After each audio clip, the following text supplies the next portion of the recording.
નમસ્કાર વિદ્યાર્થી મિત્રો, હું ધર્મીન વાઘેલા આપ સૌનું ફરીથી સાયન્સની દુનિયામાં સ્વાગત કરું છું. મિત્રો, આપણે આજે ધોરણ 8 વિજ્ઞાન વિષયના ચેપ્ટર નંબર 7 વનસ્પતિઓ અને પ્રાણીઓનું સંરક્ષણ એના વિશે આગળ અભ્યાસ કરીશું. લાસ્ટ સેશનની અંદર આપણે વન્યજીવ અને વનનું નાબૂદી જે હતું એના વિશે વાત કરી હતી કે વન નાબૂદી શું છે. હવે વન તેમજ વન્યજીવનું સંરક્ષણ વિશે આપણે આજે માહિતી મેળવીશું કે એમને આપણે કઈ રીતે બચાવી શકીએ છીએ. તો વન નાબૂદીની અસરો જાણ્યા બાદ પહેલી અને બુજો ચિંતિત હતા. એટલે એમને જે આપણે બે કેરેક્ટર લીધા હતા, પહેલી અને બુજો, કે જે જંગલમાં લઈ ગયા હતા એમના પ્રોફેસર, અને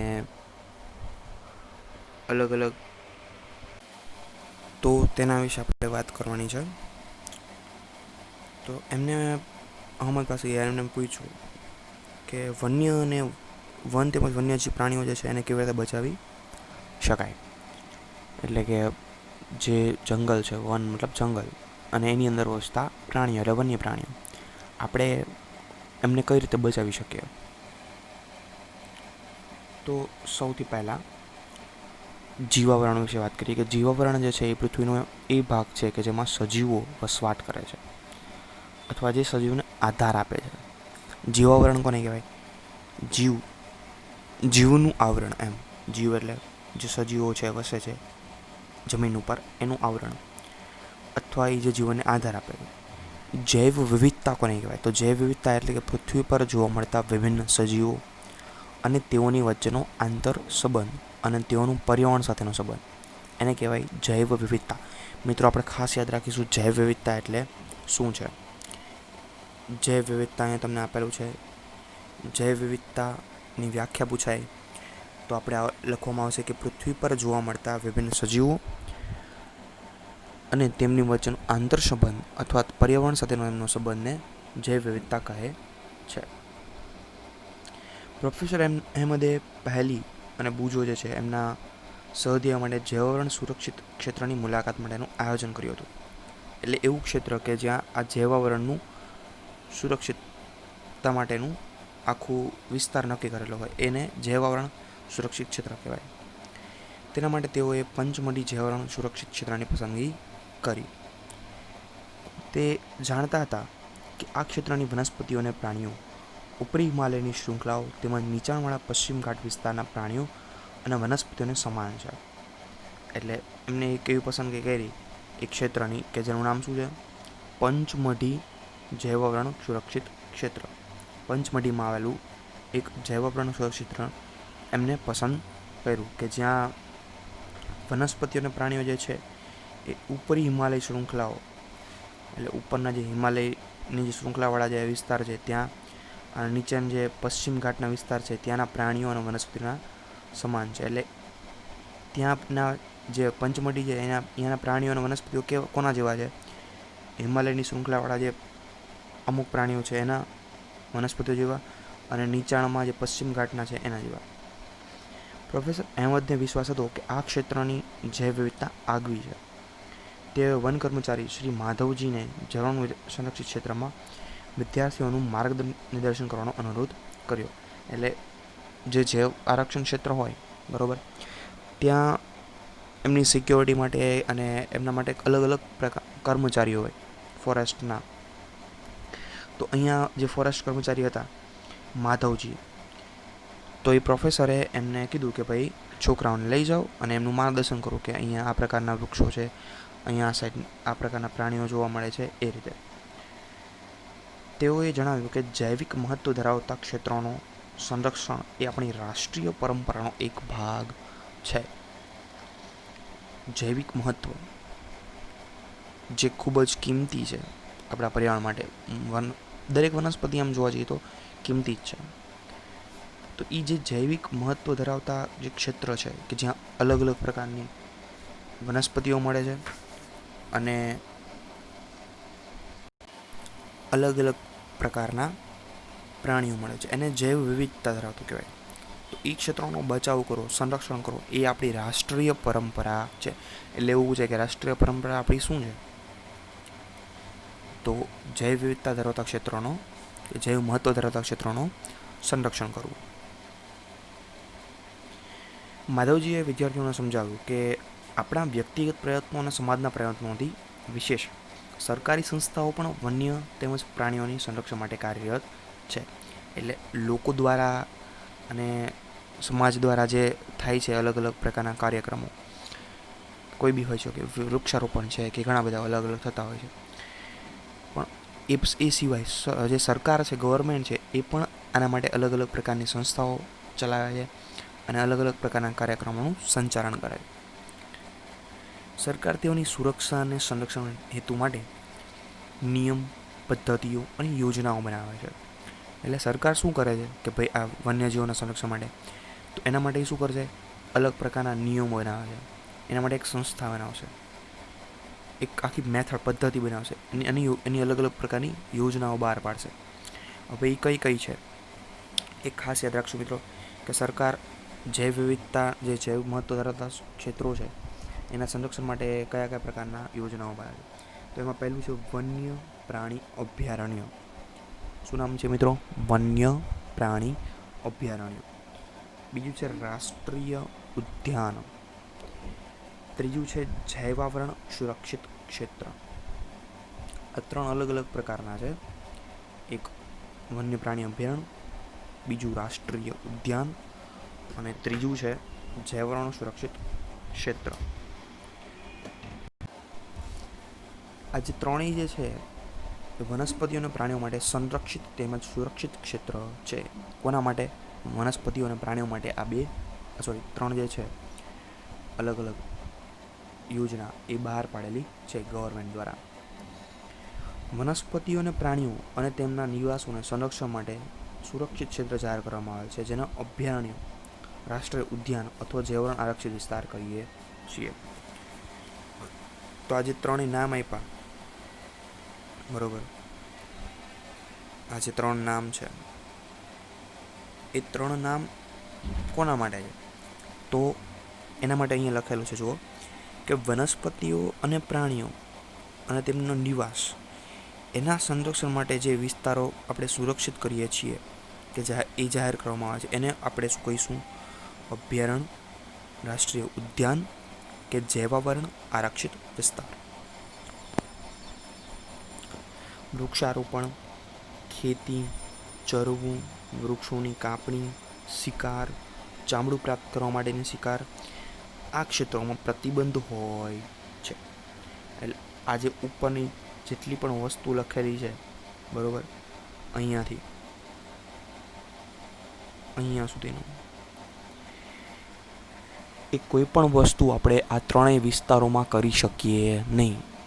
અહીંયા પ્રતિબંધ હોય, જેમ કે વૃક્ષારોપણ તમે ન કરી શકો, ખેતી ન કરી શકો, કોઈ ગાય ભેંસ કે કોઈ પ્રાણીઓ છે એને ચરાવી ન શકો, વૃક્ષોની કાપણી ન કરી શકો, શિકાર ન કરી શકો, કંઈ પણ પ્રકારની એવી પ્રવૃત્તિ કરી ન શકો. હવે એ 3 વિશે આપણે જોઈ લઈએ કે કઈ રીતનું છે 3. તો સૌથી પહેલાં વાત કરીએ અભયારણ્ય કોને કહેવાય. તો અભયારણ્ય એટલે એવો વિસ્તાર જ્યાં પ્રાણીઓ તેમજ તેમના નિવાસ કોઈપણ પ્રકારના ખલેલથી સુરક્ષિત હોય. જો અભયારણ્ય જે છે ને એનો અર્થ થાય છે સુરક્ષા પ્રદાન કરવી. અભયનો મતલબ શું થાય? સુરક્ષા પ્રદાન કરવી.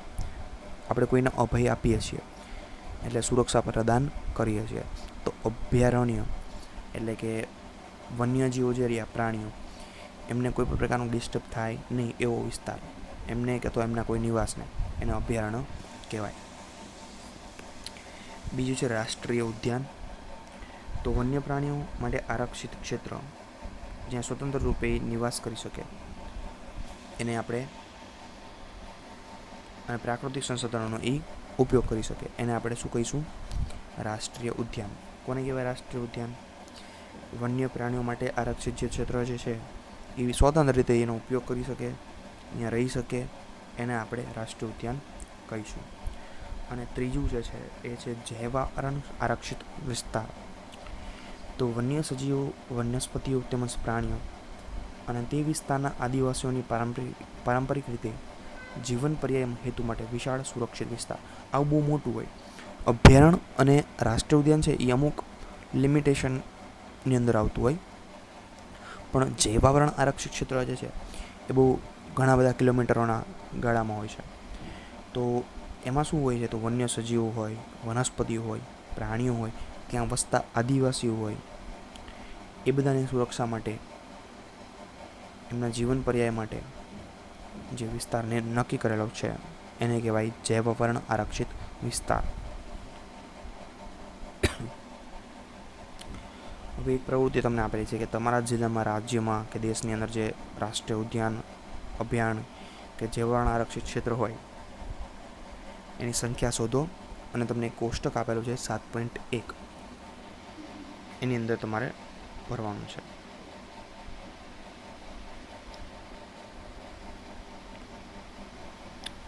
હવે પહેલું છે, સૌથી પહેલું વાત કરીએ કે જૈવ આરક્ષણ વિસ્તાર. તો પ્રોફેસર અહેમદ અને માધવજી સાથે વિદ્યાર્થીઓએ જૈવ આરક્ષણ વિસ્તારમાં પ્રવેશ કર્યો. માધવજીએ સમજાવ્યું કે જૈવ વિસ્તારના રક્ષણ માટે જૈવ આરક્ષણ વિસ્તાર બનાવવામાં આવે છે. જૈવ વિસ્તાર, જૈવ એટલે જે જીવિત છે, પ્રાણીઓ અને વનસ્પતિઓ પણ સજીવની અંદર આવે, બરાબર. તો એમના રક્ષણ માટે આ વિસ્તાર હોય. જેમ કે તમે જાણો છો કે જૈવ વિવિધતા એટલે કોઈ પણ ક્ષેત્રમાં જોવા મળતી બધી વનસ્પતિ, પ્રાણીઓ, સૂક્ષ્મજીવોની વિભિન્ન પ્રજાતિઓ, એને જે કહેવાય જૈવ વિવિધતા, બરાબર. જૈવ વિવિધતા કોને કહેવાય? કોઈ પણ ક્ષેત્રમાં જોવા મળતા અલગ અલગ પ્રકારના વનસ્પતિઓ, પ્રાણીઓ અને સૂક્ષ્મજીવોની વિભિન્ન જે પ્રજાતિઓ છે એને કહેવાય જૈવ વિવિધતા. કોઈ પણ ક્ષેત્રનો જૈવ આરક્ષિત વિસ્તાર એ તે ક્ષેત્રની જૈવ વિવિધતા તેમજ સંસ્કૃતિને જાળવી રાખવામાં સહાયક હોય છે. કોઈ પણ જૈવ આરક્ષણ વિસ્તારની અંતર્ગત અન્ય સુરક્ષિત વિસ્તાર પણ હોઈ શકે છે. એટલે મેઇન, ધારો કે હું એમ કહું કે ભાઈ કોઈ એક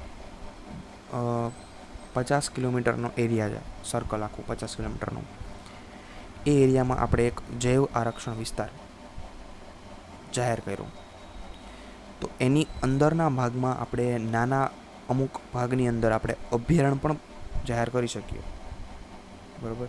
જેમ કે તમને લખેલું છે કે પંચમઢી જૈવાવરણ આરક્ષિત વિસ્તારમાં સાતપુડા નામનો એક રાષ્ટ્રીય ઉદ્યાન અને બોરી તેમજ પંચમઢી નામના 2 વન્ય પ્રાણી અભયારણ્ય આવેલા છે.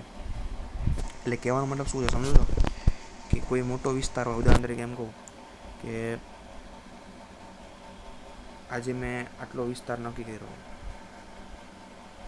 આ વિસ્તાર નક્કી કર્યો જૈવ આરક્ષણ વિસ્તાર, બરાબર. તો એની અંદર આપણે ક્યાંક આટલા વિસ્તારમાં જાહેર કરી નાખીએ છીએ અભયારણ્ય, અને આટલા વિસ્તારમાં આપણે જાહેર કરી નાખીએ છીએ રાષ્ટ્રીય ઉદ્યાન. તો આ મેઇન છે. કોણ? આજે રહ્યું જૈવ આરક્ષણ વિસ્તાર, એ મેઇન છે. એ બહુ મોટું હોય એમ, એની અંદર આપણે નાના અભયારણ્ય કે રાષ્ટ્રીય ઉદ્યાન છે એ બનાવી શકીએ.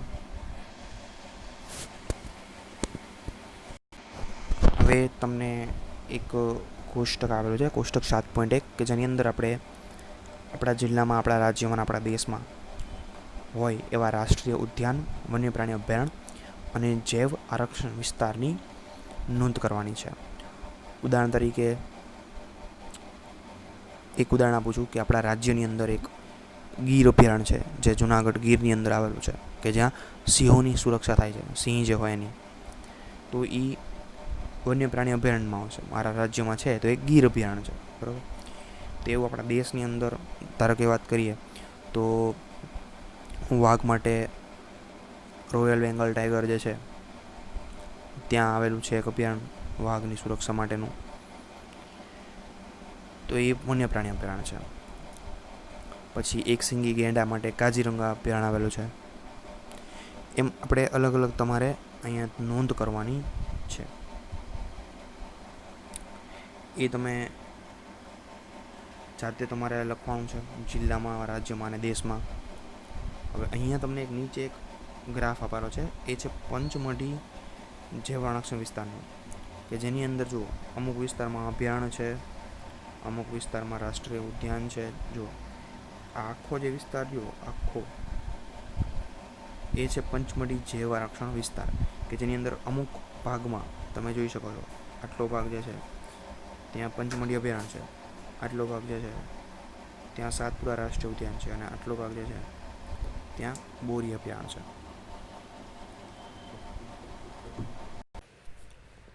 આજે આપણે અહીંયા સુધી રાખીશું. મળીએ આપણે નેક્સ્ટ સેશનની અંદર. ત્યાં સુધી આવજો.